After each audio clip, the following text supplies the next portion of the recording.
Friend, how are you? I'm Advocate Gaurav Kumar Gupta. I am Chartered Accountant and MBA Finance and PhD holder. My project Derivative Market Future Trend Analysis. आज हम topic discuss कर रहे हैं वो constitutional law के बारे में discuss कर रहे हैं जो केस लॉ से संबंधित है। बिजो एमिरू वर्सेस स्टेट ऑफ केरला 1986 में रेशियो ऑफ द केसेस का रेशियो क्या था।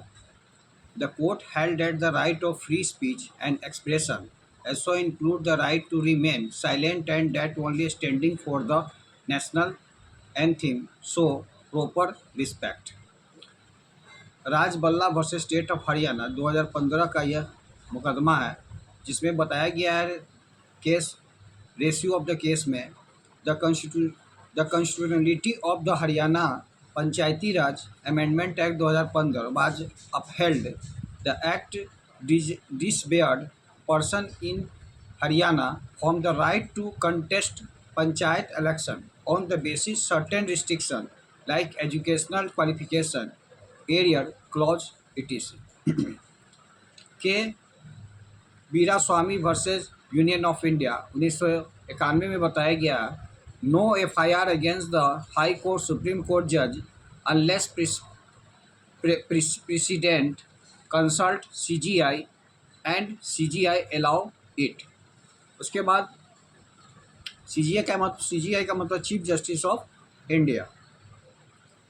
Delhi judicial service association versus state of Gujarat 1991 का है मुकदमा जिसमें guidelines against arrest of a judicial officer. Judicial officers के अरेस्ट के विरुद्ध में जो गाइडलाइंस है परमिशन ऑफ डिस्ट्रिक्ट जज या हाई कोर्ट जज required. SP Gupta versus union of India first जज केस 1981 का मुकदमा है।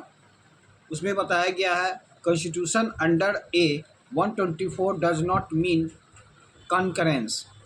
उसके बाद आइए supreme court advocate on record versus union of India second जज cases 1993। Constitution under A 124 does not mean concurrence collegium system in evolved 1+2 chief justice of India plus 2 senior most judges। 7 point में बताया in presidential reference 1998 third जज cases collegium means chief justice of India CGI plus 4 senior most जजेज। उसके बाद आइए 8 point में supreme court advocate on record versus union of India fourth जज cases 2015। इसका रेशियो ऑफ द केसेस थे primacy of the chief justice of India in judicial appointment upheld national appointment judicial commission act struck down as the unconstitutional 19th amendment the constitution struck down. Naresh Mirajkar versus state of Maharashtra 1966 का मुकदमा है। इसमें कहा गया कि judiciary a state while performing administrative function not while performing judicial function. Judiciary a state while performing administrative function. State का जो judiciary होता है वो एडमिनिस्ट्रेटिव फंक्शन को परफॉर्मिंग करता है not while performing the judicial function. वो जुडिशियल फंक्शन को परफॉर्म नहीं करता। Vishakha versus state of Rajasthan 1997 का मुकदमा है। इसमें कहा गया guidelines pertaining to sexual harassment of women at work place 2013 sexual harassment of work place act codify these guidelines. Sahara versus SEBI security exchange board of India 2012 का मुकदमा है। इसमें doctrine of postponing media publication to ensure fair trial के बारे में बताया गया। उसके बाद आइए सरिया Bano versus union of India 2017 का मुकदमा है। इसमें बताया गया ट्रिपल तलाक अनकॉन्स्टिट्यूशनल। ट्रिपल तलाक को अनकॉन्स्टिट्यूशनल किया गया, असंवैधानिक घोषित किया गया। NALSA versus union of India 2014 का मुकदमा है, कॉन्स्टिट्यूशन ऑफ इंडिया से रिलेटेड है।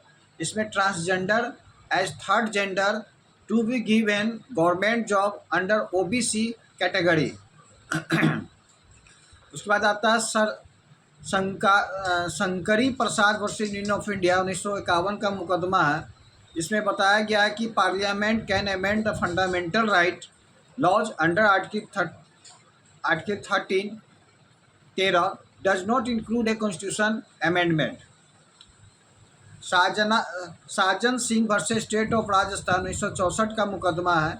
इसमें बताया गया है question posed can parliament amend he basic structure. उसके बाद आता है Golaknath versus state of Punjab 1967 का मुकदमा है। इसमें बताया गया parliament can not amend fundamental right. Fundamental right को अमेंड करने के लिए पार्लियामेंट नहीं हो सकता। अंडर आर्टिकल 13 क्लॉज 2 के अंतर्गत law include a constitutional amendment doctrine of prospective overruling laid down diluted by 24th Amendment 1971. Law does not include constitutional amendment as per Article 30 Clause 4 and Article 368(3) inserted by 24th Amendment 1971. Kesavananda Bharati versus state of Kerala 1973 का मुकदमा है। इसमें यह constitution of India से related है। इसमें कहा गया कि parliament can amend fundamental right can not amend the basic structure part article 31C while beard judicial review struck down. उसके बाद आता है Minerva mill versus union of India 1980 का मुकदमा है। इसमें article 364 clause 4 368(5) struck down part of article 31C struck down while which gave primacy to all directive principle over fundamental right. Harmony between DPSP and FR emphasized. Ajay Hasia versus Khalid Mujib 1980। RD Shetty versus international airport authority 1980 का मुकदमा। इसमें कहा गया test for determining other authority under article 12। Test for determining under article 12। उसके बाद आइए the constitution of India. Constitution of India में था separate constituent assembly for Pakistan on July 16, 1947। The membership of the constituent assembly of India was reduced to 299, out of which 299 represented the provinces, 70 were nominated by princely estate. B.N. Rao was appointed the constitutional advisor of the assembly. उसमें the first meeting of the Constituent Assembly took place on December 9, 1946 with Dr. Sachidanand Sinha, its interim president. Dr. Rajendra Prasad was elected as its president on December 11, 1946.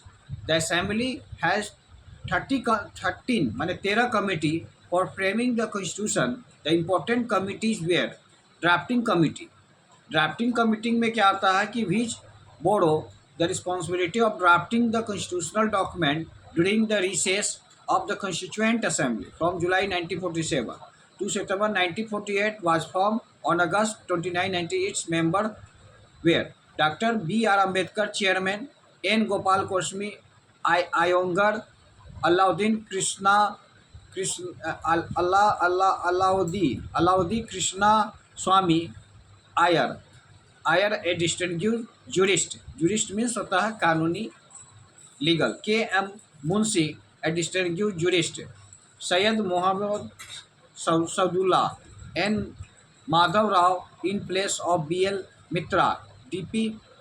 Khaitan T. Krishnachari after Khaitan death in 1948। Union power salient features of the constitution. अगले video में इसको हम silent features of constitutions के बारे में जिक्र करेंगे। आज हम कुछ इम्पोर्टेंट क्वेश्चंस को डील कर रहे हैं। जैसे मान लें कि parliament has power to make law and matter in state list provided it is. इसका आंसर होगा national interest. Under the constitution of India Hindi in Devanagari script is official language of the union of India. उसके बाद आता है in which one of the following case the discretionary power of the governor under article 3 of the Constitution were held subject to judicial review. इसका किस मुकदमा में आया था? नवान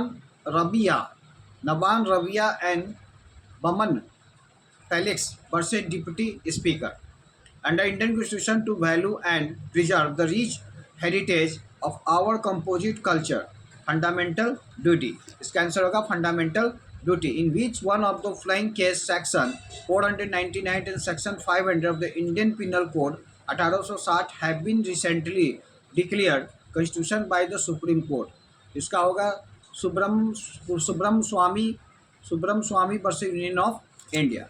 In Indra Sani versus Union of India case, the Supreme Court held that there, held that means होता है निर्धारित करना, held that किया सुप्रीम कोर्ट ने, can be reservation in promotion for other backward class OBC.